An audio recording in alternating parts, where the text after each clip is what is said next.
حمد الشاکرین والصلاة والسلام علی سید الانبیاء والمرسلین خاتم النبیین وعلی آلہ واصحابہ واولیاء امتہ اجمعین برحمتک یا ارحم الراحمین اما بعد فاعوذ باللہ من الشیطان الرجیم بسم اللہ الرحمن الرحیم انا اعطیناک الکوثر صدق اللہ مولانا العظیم۔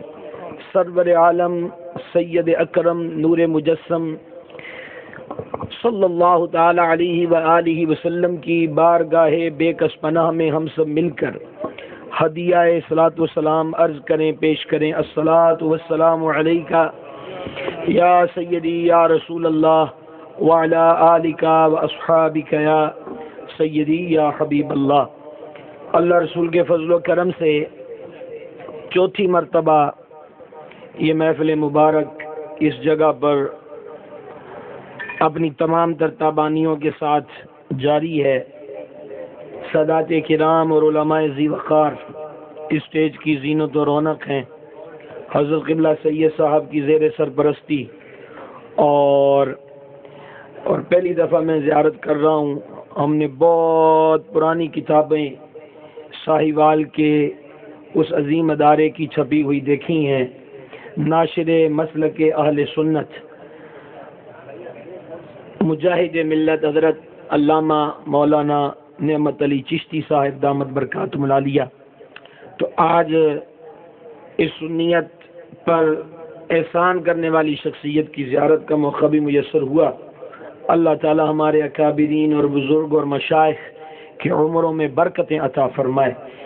رب کریم نے فرمایا انا اعطیناک الکوثر، اے پیارے حبیب بے شک ہم نے آپ کو کوثر عطا فرمایا۔ اس کا ایکو کم کر دیجئے گا، ویسے آواز کھول دیں، ایک آواز کر دیں۔ کوثر عطا فرمایا۔ کوثر سے مراد پہلا تو یہی ہے کہ حوض کوثر، اور حوض کوثر سے بھی یہ پتہ چل گیا کہ ملے گا نہیں بلکہ رب نے اپنے محبوب کو عطا فرما دیا ہے۔ اور میں آپ کو تھوڑا سا یاد کرا دوں، اگر آپ نے کو غلط کارڈ پڑھ لیا ہو تو اس کی تصحیح کر لیجئے۔ یہ چیلم کی محفل نہیں ہے، یہ میلاد شریف کی ہے۔ مطلب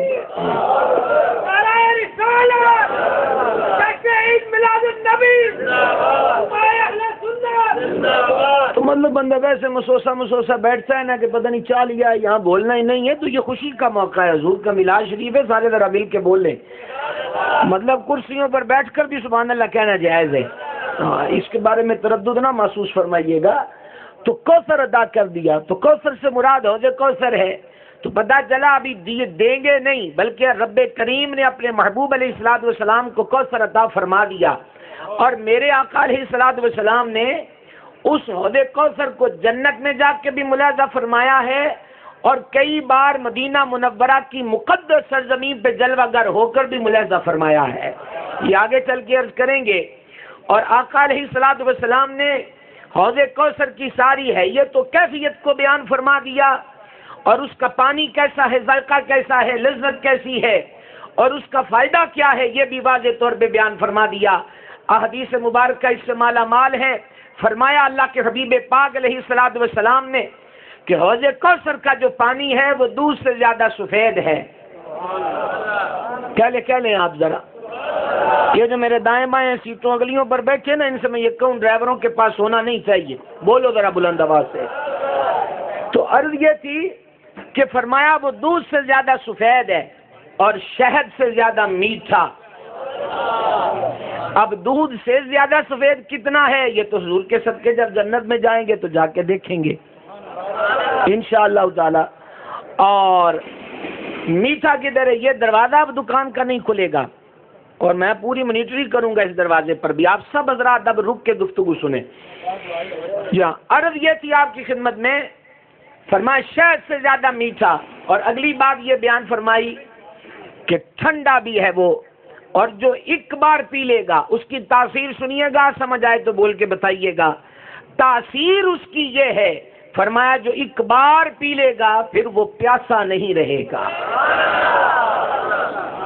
اور یہ کہنا کہ ایک بار پیے گا پیاس نہیں لگے گی، کیا پانی میں یہ تاثیر ہو سکتی ہے؟ تو صرف ایک روایت جس کو امام اہل سنت مجدد اعظم الشاہ امام احمد رضا محدث بریلوی رحمت اللہ علیہ نے نقل کیا، اس مبارک کتاب میں جو حضور علیہ الصلوۃ والسلام کے ابوین کریمین طیبین طاہرین رضی اللہ تعالی عنہما کے فضائل و مناقب پر ہے کہ سیدہ ام ایمن رضی اللہ تعالی عنہا جن کا لقب برکت تھا، آپ کی توجہ میری طرف رہنی چاہیے، جب وہ مکہ شریف سے مدینہ پاک کی طرف ہجرت فرما رہی تھی تو گرمی بھی سخت تھی، اور وہ بھی عرب کی گرمی، اور پیاس بھی لگی ہے، ڈھلتی ہوئی عمر ہے، اور ایسی حالت میں آسمان سے نورانی رسی سے بندھا ہوا ڈول لٹکا جس کے اندر پانی موجود تھا، سیدہ ام ایمن نے اس کو نوش فرمایا، اور پھر اس کا اثر یہ ہوا کہ پھر ان کو پیاس نہیں لگتی تھی، سخت گرمیوں کے دنوں میں بھی وہ نفلی روزے رکھا کرتی تھی۔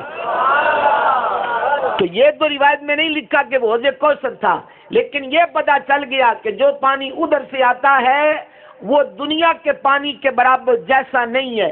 تو مسئلہ تو سیدھا سیدھا ہے، جب دنیا کا پانی ادھر کے پانی جیسا نہیں ہو سکتا تو عام انسان رب کی طرف سے بھیجے گئے رسول جیسے کیسے ہو سکتے ہیں؟ ویسے آپ ایسے ہی جھجک رہے ہیں، پتہ نہیں کوئی پرابلم ہے آپ کو، وگرنہ اچھی بات ہے سبحان اللہ کہنا۔ یہ زندہ لوگوں کی علامت ہوتی ہے، بندے کو محسوس ہوتا ہے کہ شہر خاموشہ نہیں ہے، ماشاءاللہ بیدار لوگ بیٹھے ہوئے۔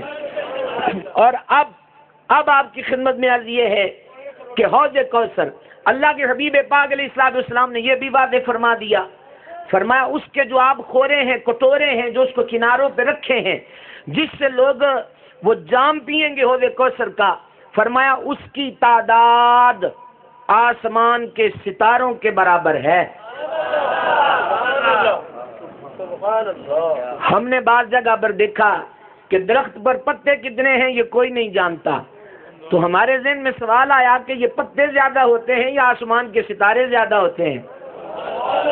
حضور نے یہ نہیں فرما 19-20 کا فرق ہے، شاید ستارے آسمان کے برابر ہیں یا اس سے تھوڑے زیادہ، نہیں، فرما جتنی تعداد آسمان کے ستاروں کی ہے اتنی تعداد میرے حوض کوثر میں رکھے ہوئے آب خوروں کٹوروں کی ہے کہ جس سے میرے غلام جام بھر بھر کر پیئیں گے۔ اور اس سے آگے بڑھیں، کریم آقا علیہ الصلوۃ والسلام نے فرمایا قیامت والے دن ہمارے حوض پر بہت سارے گروہ، بہت ساری جماعتیں، بہت سارے ٹولے، بہت سارے جتھے آئیں گے، لیکن ہم اپنے اوپر درود شریف پڑھنے والوں کو پہچان جائیں گے کہ یہ مجھ پر درود شریف پڑھنے والے آ رہے ہیں۔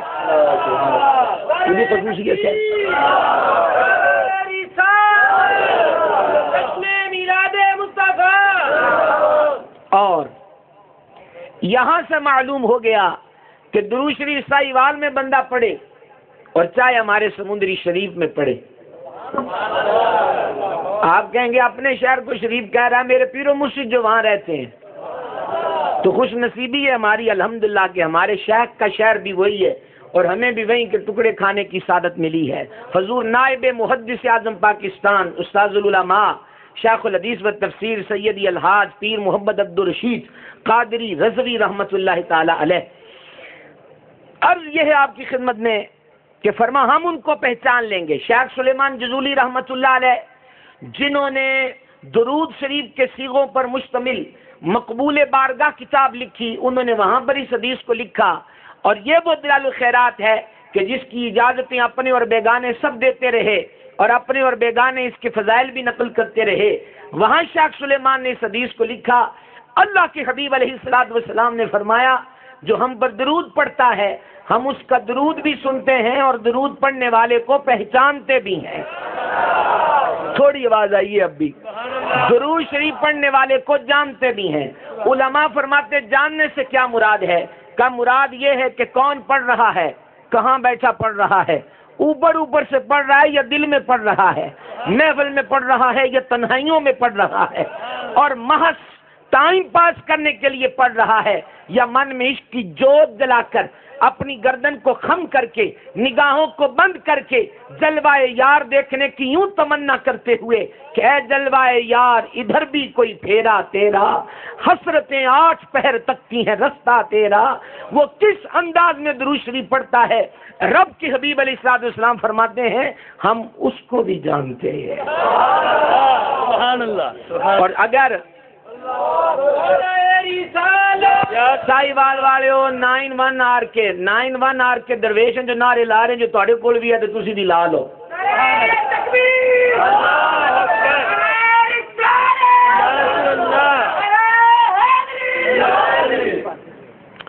عزیزان گرامی قدر، یہاں تک تو بات ہو گئی حوض کوثر کی، اور سرکار اعلی حضرت کی بارگاہ سے ادب ملتا ہے. آپ اپنے اس کلام میں جو مناجات پر مبنی ہے، رب کے حضور دعا کرتے ہیں یا الہی جب زبانیں باہر آئیں پیاس سے. تو اعلی حضرت نے آگے یہ نہیں کہا کہ ساقی کوثر، نہیں، صاحب کوثر.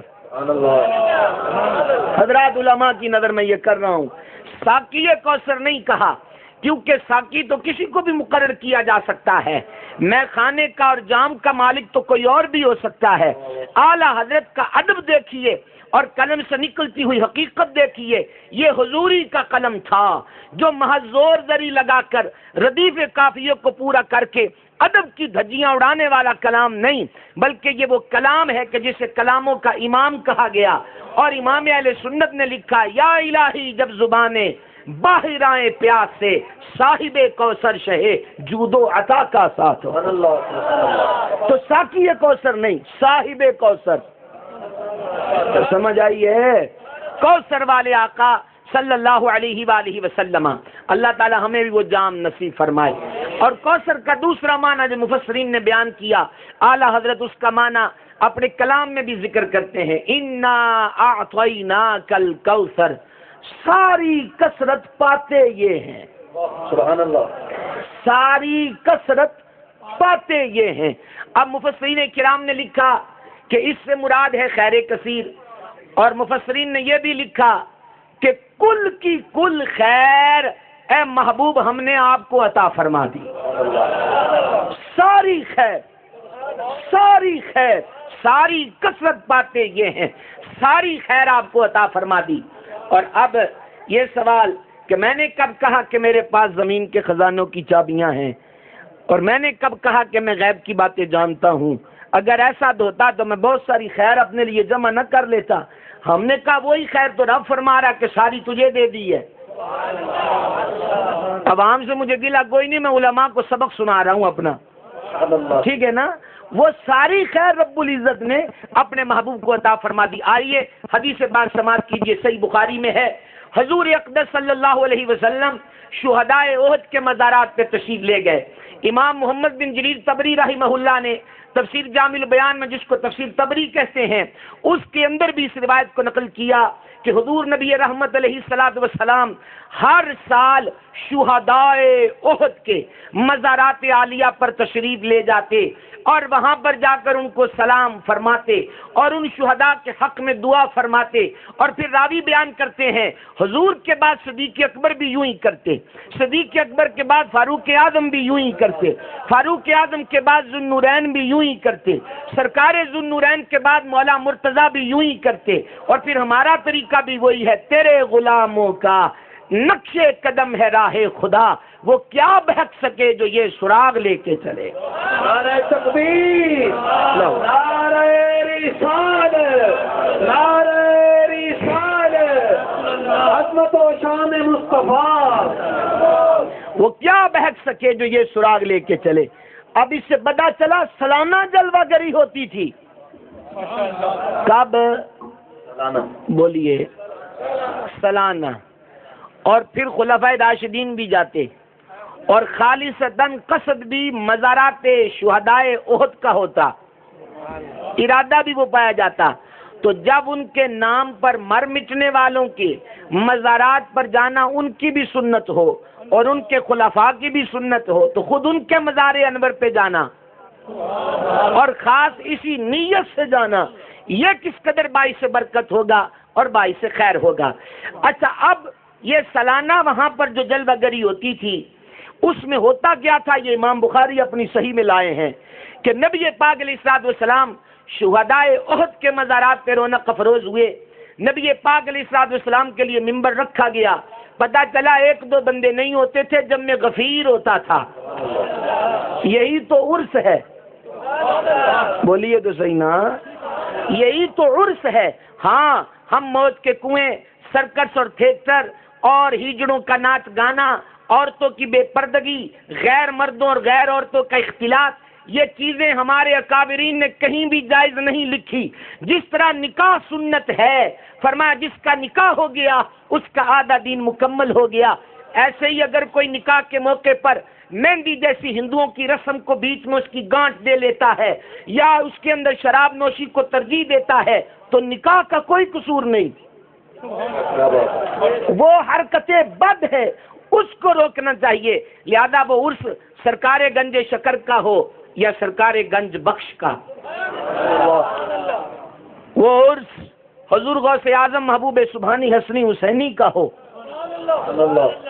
یا وہ عرس سرکار اعلی حضرت کا، کوئی بھی عرس ہو تو وہ شریعت کی پابندیوں کے ساتھ ہو تو الحمدللہ وہ اس سنت کے دائرے کے اندر ہے۔ ممبر رکھا گیا، کریم آقا علیہ السلام ممبر پہ جلوہ گر ہوئے، اور اب وہ جملہ فرمایا جس کی طرف میں اشارہ پہلے دے چکا، اب سنیے گا۔ فرمایا میں اپنا حوض کوثر دیکھ رہا ہوں، میں اپنا حوض کوثر دیکھ رہا ہوں، اس وقت دیکھ رہا ہوں۔ حوض کوثر ہے جنت میں، جنت مدینہ شریف سے کتنے کلومیٹر دور ہے؟ قرآن بتاتا ہے کہ سدرۃ المنتہا کے پاس جنت المأوا ہے۔ یہ سدرہ کہاں ہے؟ نوجوانوں توجہ کرنا، پورے 7 آسمان طے کرو، پھر آگے ایک لمبا سفر طے کرو تو سدرۃ المنتہا یہی مقام جبریل ہے، اور یہیں پر تو اعلیٰ حضرت بولے پوچھتے ہو کیا کہ مصطفیٰ عرش پہ یوں گئے کہ یوں، کیف کے بر جہاں جلیں کوئی بتائے کیا کہ یوں۔ اچھا اب اس کے پاس ہے سدرۃ المنتہا، سدرۃ المنتہا کے پاس ہے جنت المأوا، تو کتنی دور ہے وہ جنت؟ صحیح، اس سے آپ اندازہ کر سکتے ہیں کہ جنت کتنی دور ہے۔ اور کریم آقا فرما رہے ہیں، بخاری کی حدیث ہے، آج کی اخبار کی خبر نہیں سنا رہا، فرمایا میں اپنے حوض کوثر دیکھ رہا ہوں۔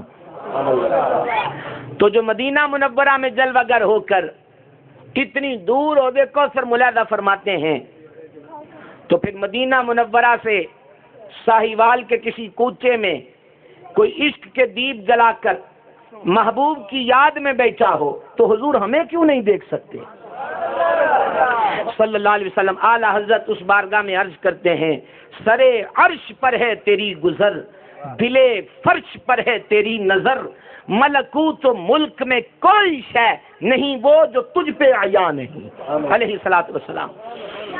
اچھا نہ بھی اعلیٰ حضرت کے شعر کی سمجھ آئے تو بندے نے سبحان اللہ دینا چاہیے، یہ برکت والا کلام ہے، سمجھ آئیے نا۔ میرے پاس چڑیوں کاموں والا نہیں ہے تو میرا کیا قصور ہے؟ ہم نے وہ یاد ہی نہیں کیا، ہمارے بزرگوں نے ہمیں سکھایا ہی کلام رضا ہے، اور میں حضرت قبلہ نعیم رضا صاحب کو مبارکباد دیتا ہوں کہ آپ نے ایسے بچوں کو تیار کیا ہے جو اعلیٰ حضرت کی مشکل ردیف و قافیہ والی نعتوں کو نہ صرف یاد کر رہے ہیں، صحیح پڑھ بھی رہے ہیں اور ذوق بھی پیدا کر رہے ہیں۔ اللہم زد فزد۔ عزیزو، نعرہ رسالت، نعرہ رسالت، نعرہ تحقیق، نعرہ حیدری، حیدر رضا، حیدر رضا جاری رہے گا انشاءاللہ، سمندری شریف زندہ باد۔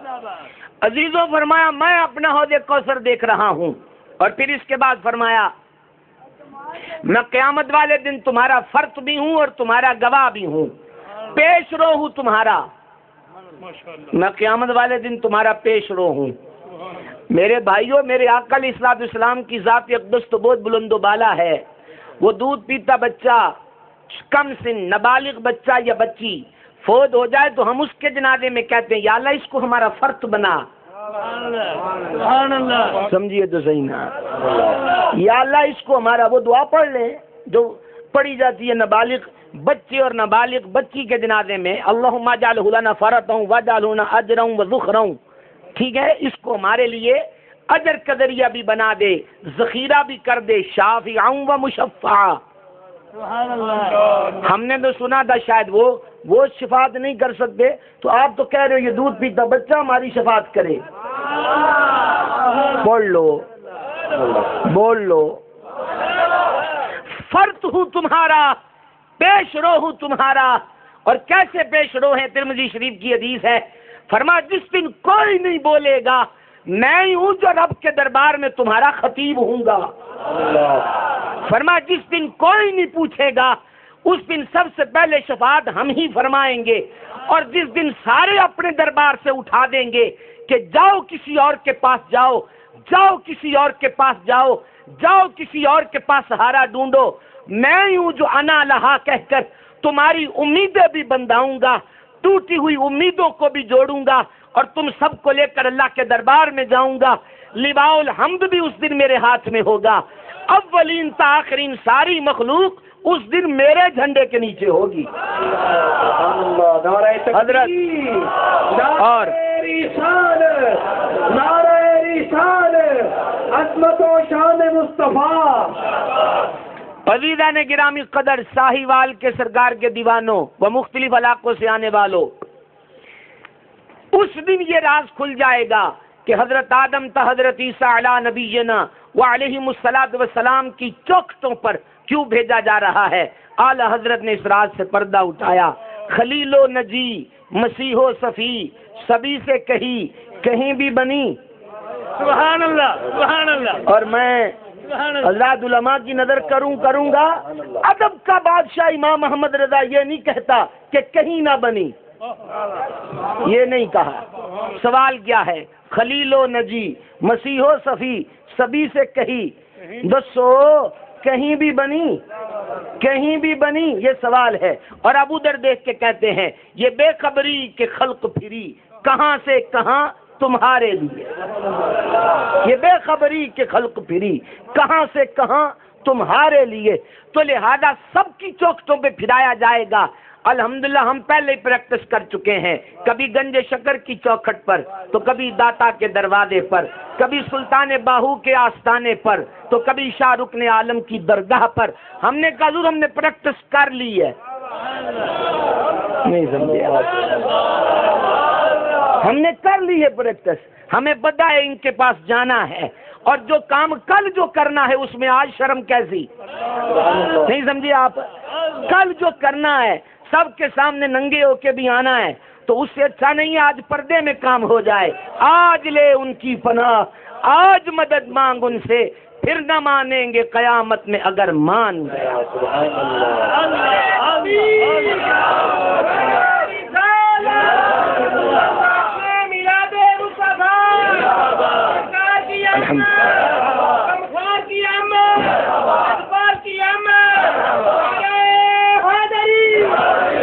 اور فرما میں تمہارا گواہ بھی ہوں۔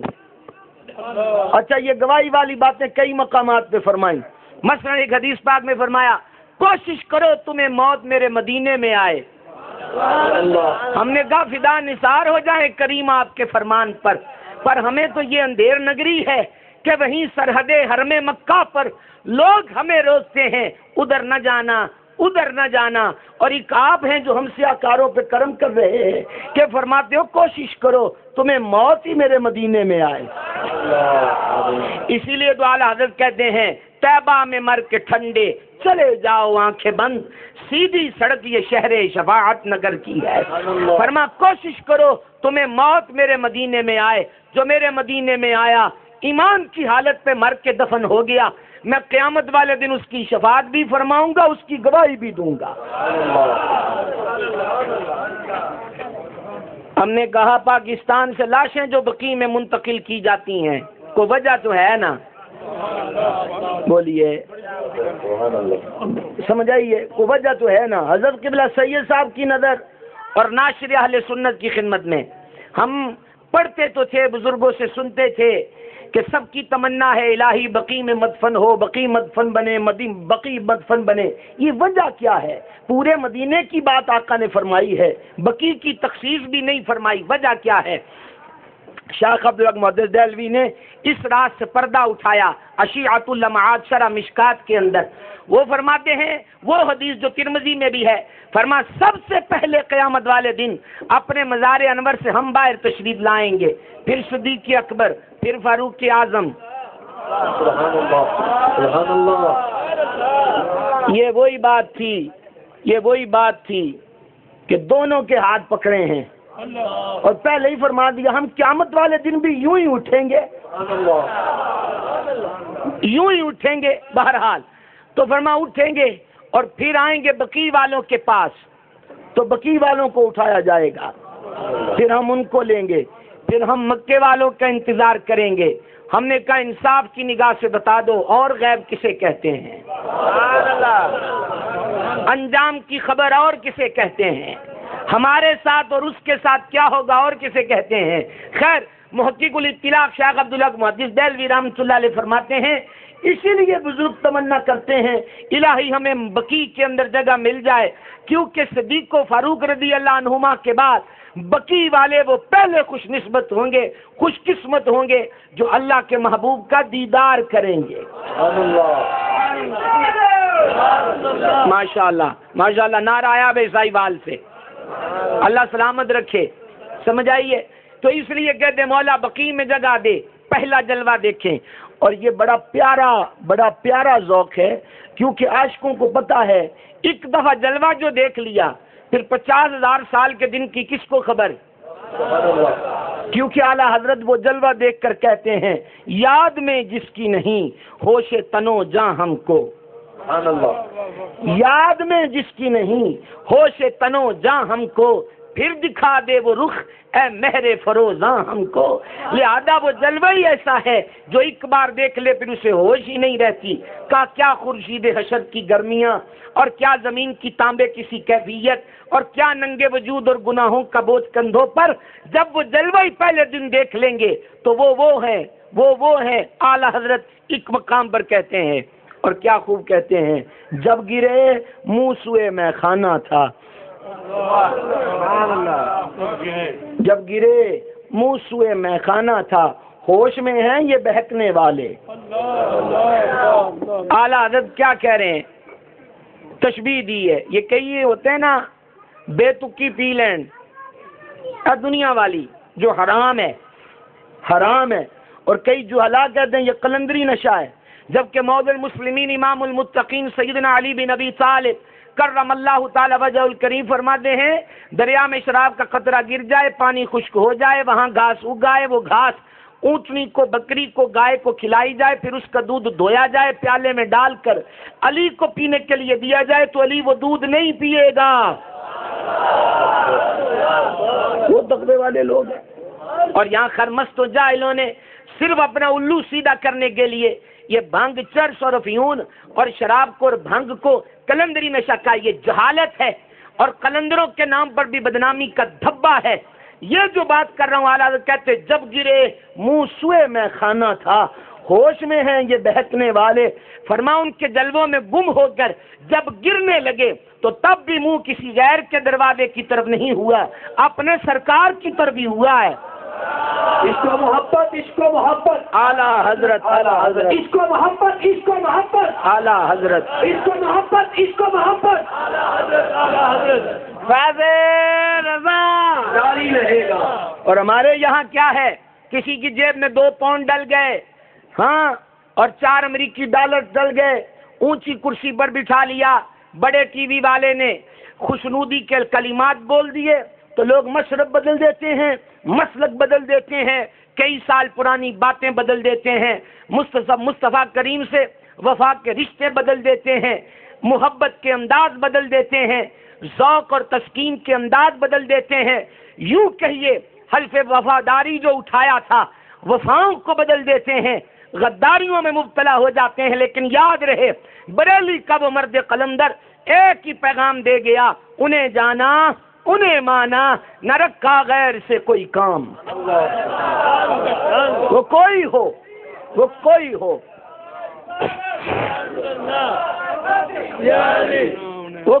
ہو، کہیں کا ہو، انہیں جانا انہیں مانا. ہم یاد رکھنا سنیوں، ہم اس مولوی کی عزت کرتے ہیں جو محبوب کا ہو، اس کو پیر مانتے ہیں جو محبوب کا ہو. ہماری ہر آستانے سے، ہر درگاہ سے، ہر مذہبی جماعت کے لیڈر سے، ہر عالم سے عقیدت محبت اس کی ذات کی وجہ سے نہیں، مصطفیٰ جان رحمت کی نسبت کی وجہ سے ہے۔ لہذا یاد رکھنا، اگر وہ نسبت کو بدلے تو محبت کا رشتہ برقرار نہیں رہ سکتا، پہلی سی محبت قائم نہیں رہ سکتی، عشق کی وہ پینگے پھر نہیں چڑھ سکتی۔ کیوں؟ انہیں جانا، انہیں مانا، نہ رکھا غیر سے کوئی کام۔ امام سیوطی رحمہ اللہ در منصور میں لکھتے ہیں، صدیق اکبر جن کے بارے حضور فرماتے ہیں میری امت کا سب سے نرم دل بندہ ابو بکر صدیق ہے۔ کہ لوگ کہتے ہیں نرمی بھی کوئی چیز ہوتی ہے، نرمی بھی ہو، تو پڑھ تو صحیح، صدیق اکبر سے بڑا نرم کون ہے؟ تو اتنا فوم کے دل والا کدھر سے آ گیا ہے کہ تیرا دل بہت ہی نرم ہے؟ فرمایا سب سے زیادہ میری امت پہ شفیق اور نرم دل ابو بکر صدیق ہے، اور وہی صدیق اکبر، ان کا والد جب حالت کفر میں ہے اور منہ سے حضور کی شان میں سست جملہ نکل گیا، صدیق اکبر نے باپ کے منہ پہ تمانچہ مارا، اور معمولی سی چپت نہیں، اس زور کا تھپڑ کہ باپ زمین پہ گر گیا۔ خبر حضور جان عالم تک گئی، فرما ابو بکر ہمیں یہ اطلاع ملی ہے، عرض کیا حضور ایسا ہی ہے، فرما باپ سے کچھ رعایت کی ہوتی، عرض کیا کریمہ ذات کا معاملہ ہوتا، ابو بکر چپ رہتا، پر مسئلہ آپ کی عزت کا ہے، مسئلہ آپ کی حرمت کا ہے، مسئلہ آپ کی شان کا ہے، مسئلہ آپ کے مقام کا ہے، مسئلہ آپ سے جڑی نسبت کا ہے، پیوستہ تعلق کا ہے، حسن عقیدت کا ہے، ایمان کے کھرے پن کا ہے۔ حضور اس پہ ابو بکر سمجھوتا نہیں کر سکتا، وہ تو میرا باپ شکر منائے کہ میرا ہاتھ خالی تھا، تلوار ہوتی تو پھر ابو بکر کا خالی ہاتھ نہ چلتا، تلوار بھی چل پڑتی۔ میں علماء اور عوام کو متوجہ کر کے کہوں گا، کسی شاعر کی ربائی نہیں پڑھ رہا، کسی صوفی شاعر کا دوڑا نہیں سنایا، کسی قلم کار کے لکھے ہوئے قلم کے الفاظ نہیں سنائے کہ جو ظاہر میں کچھ ہو اور اندر کچھ ہو، یہ کہنے والا بھی معمولی نہیں، وہ ہے کہ جو کہہ دے وہ ہو جائے، اور وہ صدیق نہیں، صدیق اکبر ہے۔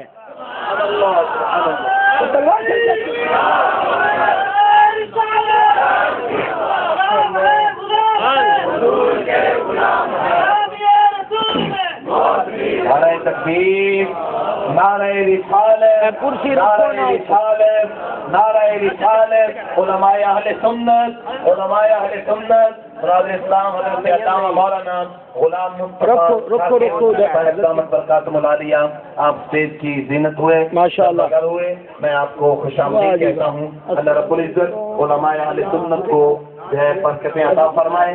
آپ احباب شوق کے ساتھ تشریف رکھیں گے، اور اس کے بعد قبلہ شاہ صاحب کے خطاب کے بعد آپ کا خطاب دل نواز ہوگا۔ ماشاءاللہ مناظر اہل سنت حضرت مولانا علامہ غلام مصطفیٰ شاکر صاحب بھی رونق و فروز ہوئے، تو انشاءاللہ تعالی آپ کا خطاب دل نواز ہم سنیں گے۔ ابھی آپ کی خدمت میں ذکر کر رہا تھا کہ کسی سے بھی ہمارا تعلق حسن عقیدت ہے تو صرف حضور کی وجہ سے، تو جب وہی کوئی اس معیار پہ پورا نہ اترے تو ہم کو اس پیر سے کیا غرض، ہمیں اس مولوی سے کیا غرض، ہمیں اس شاعر سے کیا غرض، انہیں جانا۔ کمزور ہو گئے ہو آپ۔ سنیو، یاد رکھو ہمارا اور غیروں کا امتیاز یہی تھا کہ غیروں نے اس کریم آقا کی عزت پر مولویوں کو ترجیح دی، ہم نے ہر ایک کو ٹھکرا کر در حبیب سے تعلق نبھایا ہے۔ خدا را اپنے سرہ امتیاز کو بھول نہ جانا۔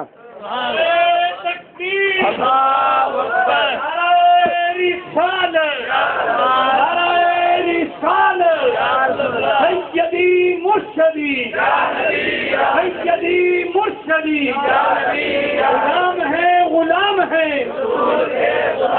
غلامی رسول میں انہیں جانا، انہیں مانا، نہ رکھا غیر سے کام۔ للہ الحمد میں دنیا سے مسلمان گیا، اور واقعی ایسا ہوا۔ گاندھی اگر بریلی کے علاقے میں آتا ہے، بڑے بڑے جھکے گاندھی کے آگے، اعلیٰ حضرت کے گھر بھی پیغام بھیج دیا، گاندھی جی آئے ہیں، ملنا چاہتے ہیں۔ فرما دیا اس کمینے سے کو جدھر سے آیا ہے ادھر چلا جائے، میرے گھر میں کوئی ایسی کرسی نہیں جس پر کسی مشرک کو بٹھاؤں۔ کیونکہ انہیں جانا انہیں مانا. اعلیٰ حضرت کا قریبی دوست ہے. اس نے کہا نان پارا کا جو والی ہے، رئیس ہے، رسم تاج پوشی ہے، آپ جیسا قلم اٹھا کوئی نہیں سکتا. تھوڑی سا اس کی شان میں قصیدہ ہی لکھ دیں، جب میں پڑھوں گا تو مجھے ساری زندگی کی روٹیاں دے دے گا. تو پتہ اعلیٰ حضرت نے کیا جواب دیا؟ فرمایا احمد رضا کا قلم اور زبان در حبیب پر بک چکے ہیں. بولے گی تو مدحت حبیب میں بولے گی، قلم لکھے گا تو شان حبیب میں لکھے گا. پھر آپ نے پھر کیا کیا؟ غیر نے غیر کی تعریف کا مشورہ دیا تھا، امام نے پھر وہ کیا جو ان کا کام تھا، انہیں جانا. بس کیا کیا؟ پھر نعت لکھی. وہ کمال حسن حضور ہے کہ گمان نقص جہاں نہیں، یہی پھول خار سے دور ہے، یہی شمع ہے کہ دعا نہیں. اور آخر میں کہا کروں مدح اہل دوبر رضا. اوے احمد رضا مالداروں کی تعریف کرے، نوٹ کے لیے مالداروں کی تعریف کرے. سیکھ لو، بڑوں سے سیکھ لو. حدیث میں بھی یہی فرمایا. امام حاکم نشاپوری نے مستدرک میں لکھا، اور ہمارے حضرت صاحب فرماتے تھے، محدث اعظم بھی بات بات پہ یہی فرماتے تھے، اور ہم اور اعلیٰ حضرت کو پڑھتے ہیں تو وہ بھی یہی فرماتے ہیں. مدینہ منورہ حاضر ہوا تو وہاں حضرت قطب مدینہ ضیاء الدین مدنی رحمت کے مریدین ملے تو وہ کہتے تھے حضرت قطب مدینہ بھی یہی پڑھتے تھے. حضور شہزادہ اعلیٰ حضرت مفتی اعظم سیدی مصطفیٰ رضا خان نوری کے مریدین ملے، انہوں نے کہا وہ بھی بات بات پہ یہی کہتے تھے، اکابرین کی اتباع کرو، اکابر علماء کی اتباع کرو، اکابر علماء کی اتباع کرو. اعلیٰ حضرت ہمارے اکابرین میں سے ہیں. ہم نے احمد رضا کا کلمہ نہیں پڑھا، نہ وہ نبی ہے، ٹھیک ہے، ہم ان کو معصوم الخطا بھی نہیں مانتے، پر یہ ضرور ہے کہ محبوب کی شان کی جو سرحد ہے اس کا پکا پہرے دار ضرور ہے. اور پہرے دار بھی ایسا کہ جو گلیوں میں گھوم گھوم کر کہتا ہے سونا جنگل رات اندھیری چھائی بدلی کالی ہے، سونے والو جاگتے رہیو چوروں کی رکھوالی ہے. آج پھر چوروں کی رکھوالی ہے، بچو اور اس پیغام رضا کو محسوس کرو اور عمل کی طرف بڑھو. عزیزوں میں عرض یہ کر رہا تھا، فرمایا میں قیامت والے دن تمہارا گواہ بھی ہوں، تمہارا فرق بھی ہوں. اور پھر فرمایا اللہ تعالیٰ نے مجھ کو ساری کثرت پاتے ہیں کہ تحدث کر رہا تھا، رب کریم نے مجھ کو زمین کی چابیاں عطا فرمائیں، یا یہ فرمایا زمین کے خزانوں کی چابیاں عطا فرمائیں. اچھا جے تسا میری انہاں گلاں دے کوئی موڈ بنائی بیٹھی ہو تے اے نال 2% ہور بناؤ تو میں اپنا مسلک بدلن والا کوئی نہیں. اے دے نال مینوں کو کوریاں پا کے ویکھے تو مینوں کوئی فرق نہیں، میں اعلیٰ حضرت کے در کا سگ ہوں، اور سگ بھی کوئی کام والا نہیں، سگے بے ہنر ہوں. پر شکر ہے کہ در احمد رضا کا ہوں، جو بے وفا نہیں ہے، غدار نہیں ہے، وفادار ہے، جو سینہ تان کر کہتا ہے خوف نہ رکھ رضا ذرا، تو ہے عبد مصطفیٰ، تیرے لیے امان ہے، تیرے لیے امان ہے.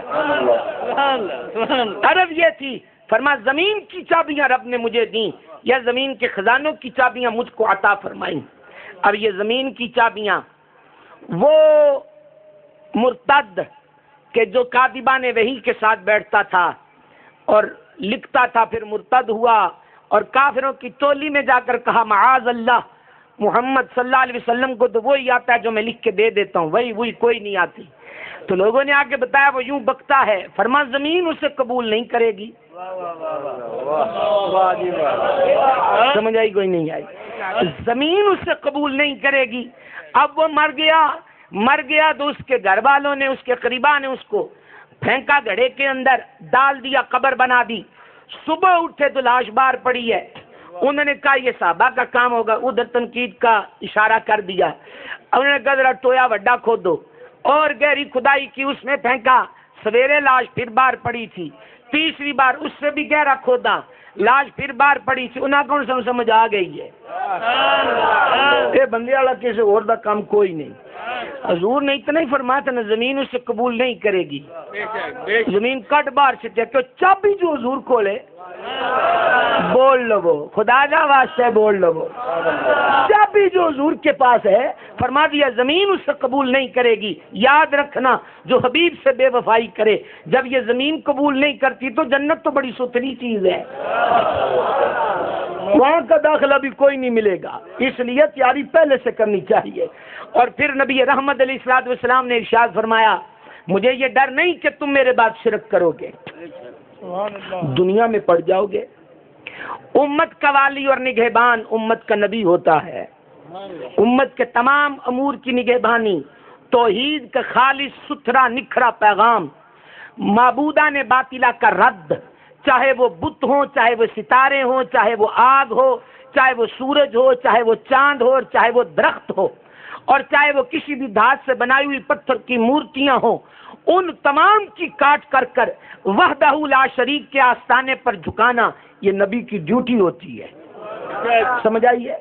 شرک اور شرک کے خطرات، شرک اور شرک کے نقصانات، شرک اور شرک کی غلاظت، شرک اور شرک کی برائی، ایک ایک نقطے کو واضح کرنا یہ بھی ہر امت کے نبی کی اہم ذمہ داری ہوتی ہے۔ الحمدللہ ہمارے سرکار نے جب حجۃ الوداع کے موقع پہ فرما کیا میں نے تم تک رب کا پیغام پہنچا دیا؟ صحابہ نے کہا حضور پہنچا ہی نہیں دیا، پہنچانے کا حق ادا کر دیا۔ اونچی بول لو نا، پہنچا ہی نہیں، پہنچانے کا حق ادا کر دیا۔ کریم آقا علیہ الصلوۃ والسلام نے 3 بار رب العزت کے دربار میں عرض کی مولا گواہ رہنا، مولا گواہ رہنا، مولا گواہ رہنا۔ تو جب ہر قسم کی ذمہ داری کو نبھایا تو وہی کریم آقا تسلی دے رہے ہیں تم میرے پاس شرک نہیں کرو گے۔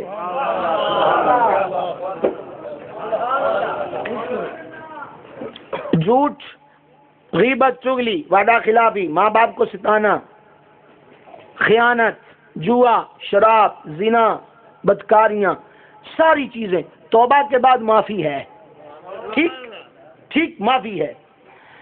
قیامت والے دن یہ سزا پا کے پھر جنت میں آ جائے گا ان گناہوں کا مرتکب۔ شرک ظلم عظیم ہے، بہت بڑا ظلم ہے، بہت بڑا جرم ہے، معافی نہیں۔ باقی چیزوں سے ڈرایا، حضرت علامہ صاحب کی نظر کروں گا، ایک دن فرمایا او میرے غلاموں، پچھلی امتوں کی برائیاں، پچھلی امتوں کی بیماریاں تمہاری طرف آ رہی ہیں، ذرا تگڑے ہو کے رو، توجہ رکھو۔ حضور وہ کون سی برائیاں ہیں، بیماریاں ہیں؟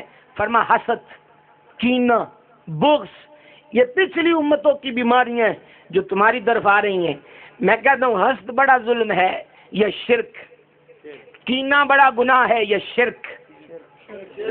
بول لو، اینا تسی روز سننے تو مڑ دیں مجھے شرک کی چیتے کوئی نہیں، شرک صحیح ہے، یہ بہت بڑا ظلم ہے۔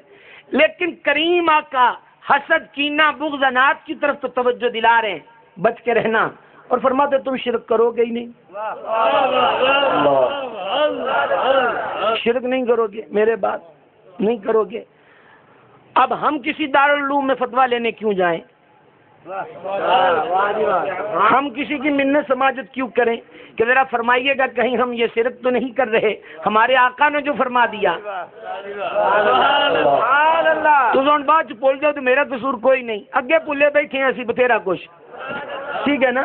تو لہٰذا فرمایا شرک نہیں، دنیا میں پڑ جاؤ گے، وہ پڑ گئے دنیا میں، حی علی الصلاۃ کی صدا ہوتی ہے دکان نہیں چھوٹتی، سنت طیبہ شریفہ سامنے ہے غیر کا فیشن نہیں چھوٹتا، نکاح شادی کا موقع ہے کریم آقا کی مبارک سنت ہے ہندوؤں کی رسمیں نہیں چھوٹتی، وغیرہ وغیرہ، دنیا میں پڑ گئے۔ لیکن الحمدللہ ادھر تسلی ضرور ہے، ہم مشرک نہیں ہیں، مور شدہ فتویٰ ہے، ہم مشرک نہیں ہیں، مشرک نہیں ہیں۔ اعلیٰ حضرت کہتے ہیں مجرم ہے لیکن باغی نہیں ہے ہم، منکر نہ آئے اس کو یہ منزل خطر کی ہے، مجرم ضرور ہے باغی کوئی نہیں۔ اور میں بالکل اپنی بات کو اختتام کے ساحل پہ لے کر جا رہا ہوں۔ یہاں فرمایا زمین کی چابیاں یا زمین کے خزانوں کی چابیاں، ایک مقام پہ فرمایا کہ یہ لکیردار گھوڑا تھا جبریل امین، اس پر خزانوں کی چابیاں رکھ کے خواب میں مجھے دے گیا، اور یہ بات سب کو پتہ ہے انبیاء کرام علیہ الصلوۃ والسلام کے خواب وحی الہی ہوتے ہیں، وہاں یہ فرمایا، ایک مقام پہ فرمایا اللہ نے مجھے سرخ یعنی سونا اور سفید یعنی چاندی، ان دونوں خزانوں کی چابیاں عطا فرما دی۔ اور ابن عساکر نے لکھا، ہم نے تاریخ دمشق میں نہیں پڑھا، حضرت علامہ صاحب جانتے ہیں، وہ بڑی لمبی کتاب ہے، وہ کیڑا خریدے، تاریخ دمشق، ٹھیک ہے، ابن عساکر کی۔ ہم نے یہ روایت اعلیٰ حضرت کی کتاب میں پڑھی ابن عساکر کے حوالے سے کہ قیامت والے دن عرش پہ 2 کرسیاں ہوں گی، دانے اور بائیں، دانے پر ایک کھڑا ہو جائے گا اور وہ یہ کہے گا جو مجھے پہچانتا ہے جانتا ہے وہ تو جانتا ہے، جو نہیں جانتا وہ جان لے کہ میں خازن ہوں، داروغہ جنت۔ اللہ نے مجھے فرمایا جنت کی چابیاں میں حضور کو دے آؤں، تو میں حضور کے پاس لے کر گیا تو حضور نے فرمایا یہ ابو بکر اور عمر کو دے دے، بلند آواز سے اور بلند آواز سے فرمایا حضور نے مجھے حکم دیا ابو بکر اور عمر کو دے دوں رضی اللہ تعالیٰ عنہما۔ اور دوسری کرسی والا بولے گا جو مجھے جانتا ہے جانتا ہے، جو نہیں جانتا وہ جان لے، میں مالک ہوں داروغہ جہنم۔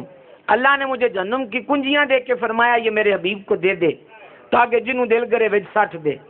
تو میں حضور کے پاس لے کر گیا تو حضور نے فرمایا یہ بھی ابو بکر عمر کو دے دو۔ یہ دونوں کون ہیں؟ میرے حضور کے وزیر ہیں، ترمذی و مشکات کی حدیث۔ تو بابا جنت کی چابیاں تو حضور کے وزیروں کے پاس ہیں۔ انا اعطیناک الکوثر، ساری کثرت پاتے یہ ہے۔ اور پھر آقا علیہ الصلوۃ والسلام نے یہ بھی فرمایا کہ ہم جنت کی کنڈی کھٹکھٹائیں گے سب سے پہلے، اور جب کھٹکھٹائیں گے نا تو اس کی زنجیر ہلے گی، وہ جو کنڈی ہوتی ہے نا کنڈی، وہ ہلے گی۔ فرما جب وہ ہلے گی اس سے بڑی خوبصورت آواز پیدا ہوگی، ایسی آواز کہ کسی کان نے سنی نہیں ہوگی، جس طرح یہاں سالوں کی سبحان اللہ میں نے ابھی تک نہیں سنی۔ ہو سکتا ہے کہتی ہوں صحیح بال والے، ممکن ہے۔ تو فرمایا وہ جب ہلے گی تو اس کی آواز اتنی پیاری پیدا ہوگی اور کسی کان نے سنی نہیں ہوگی۔ یارو مجھے یہ بتا دو وڈی شے تو لیکن نکی تو نکی قیامت دے دیاڑے کیڑی شے جڑی حضور ارشاد نہیں فرمائی؟ ہم دروازہ کھلوائیں گے جنت۔ اب بات کو نتیجے پہ لائیے، جنت کی چابیاں حضور کے پاس، جہنم کی چابیاں حضور کے پاس، زمین کی چابیاں حضور کے پاس، زمین کے خزانوں کی چابیاں حضور کے پاس، سرخ یعنی سونے کی چابیاں حضور کے پاس، چاندی کی چابیاں حضور کے پاس۔ اور سیدی اعلیٰ حضرت نے لکھا چابی اس کو دیتے ہیں جس پہ اعتماد ہوتا ہے۔ یہ آپ نے دیکھا دکانوں والے گن مین رکھتے ہیں پہرے کے لیے، تو وہ ان کو کیا دے کے چابیاں دے کے جاتے ہیں کہ خیال رکھے جی، وہ تو چابیاں لگا کے جاتے ہیں کہ بند کا خیال رکھنا ہے۔ پتہ چلا پہرے دار کو چابی نہیں دی جاتی۔ جملے پہ غور کرو میں کیا کہہ رہا ہوں۔ راکھی والے کو پہرے والے کو چابی نہیں دیتے، اس کو کہتے پہرا دے۔ چابی جس کو دیتے ہیں وہ محبوب ہوتا ہے، اس پر اعتماد ہوتا ہے، اور جس کو چابی دیتے ہیں تالا کھولنے کا اختیار بھی دیا جاتا ہے۔ یہ ہے انا اعطیناک الکوثر، ساری کثرت پاتے یہ ہیں، اور رب کریم اس کثرت کی برکت ہم سیاکاروں کو بھی عطا فرمائے۔ محمد یوسف صاحب، ان کے سارے بھائی، ان کے والد صاحب بھی بیٹھے ہیں، رفقا ان کے بیٹھے ہیں، گڑھ والے بھی آئے ہوئے ہیں ماشاءاللہ۔ تو یہ ان کو مبارکباد، سائیوال والوں کو بھی چاہیے ان کو کل بھی آ کے مبارکباد دیں۔ یہ وہ راوی کے اس پار سے آئے اور یہاں دکان بنائی اور وہ کام کیا جو کرنا چاہیے بھی تھا کہ چتکار وال تے دل یار وال منگے تھے نا۔ تو ماشاءاللہ یہ باعث برکت ہے، وہ جگہ برکت والی ہوتی ہے جو حضور علیہ السلام کے ذکر کے لیے خاص ہو جائے، ٹھیک ہے۔ تو آج کی بھی اس کامیاب محفل پر ہم ان کو مبارکباد پیش کرتے ہیں۔ اللہ تعالیٰ مزید حوصلوں میں برکت دے، ہمتوں میں برکت دے، اور رزق میں برکت دے، اور عقیدے میں برکت دے۔ وما علینا الا البلاغ المبین۔ بارک اللہ جی، ماشاءاللہ۔ انشاءاللہ جناب محترم حضرت علامہ مولانا بی محمد حامد صفوات قادری رضوی دامت برکاتہ العالیہ انتہائی خوبصورت انداز میں آقا کریم علیہ الصلوۃ والسلام کو جو اللہ رب العزت نے خیر کثیر عطا فرمایا، فخر و کثرت عطا فرمائی، اس پہ خوبصورت انداز میں گفتگو فرما رہے تھے۔ اللہ حضرت کے زور بیان میں مزید برکتیں عطا فرمائے۔ آمین. احباب سے گزارش ہے کہ اسی طرح ذوق و شوق اور محبت سے تشریف رکھیں. ابھی جو خطاب ہونے والا ہے ماشاءاللہ کیا بیان ہے مناظر اسلام کا، انشاءاللہ تعالی ہم سب سنیں گے. ابھی ایک نعت کے میرا خیال 2-3 اشعار میرا خیال اگر فوری بیان شروع ہو جائے یہ ٹھیک. ہاں چلتا تو ایسے ہی ہاں ہے. نہیں بیان کروائیں کسی کو ذوق پورا نہیں. تو حکم ہوا ہے کہ کتاب کے لیے ہی جو ہے وہ دعوت دی جائے. تو میں بلا کسی تاخیر کے میں صاحب سے مزید تاخیر نہیں کر رہا، کیونکہ تاخیر تو ہے ہی ہے لیکن مزید تاخیر نہیں. مناظر اسلام فاضل جلیل عالم نبیل حضرت علامہ مولانا غلام مصطفیٰ شاکر دامت برکاتہم العالیہ، آپ سے گزارش کرتا ہوں آپ اپنے خطاب دل نواز سے ہمارے قلوب و اذہان کو تھوڑا یہ منور فرمائیں. علامہ صاحب تو میں نے صحت مانتا نا. محبت کے ساتھ نعرے کا جواب دیجیے. نعرہ تکبیر، پیچھے تک آواز ہے. نعرہ رسالت،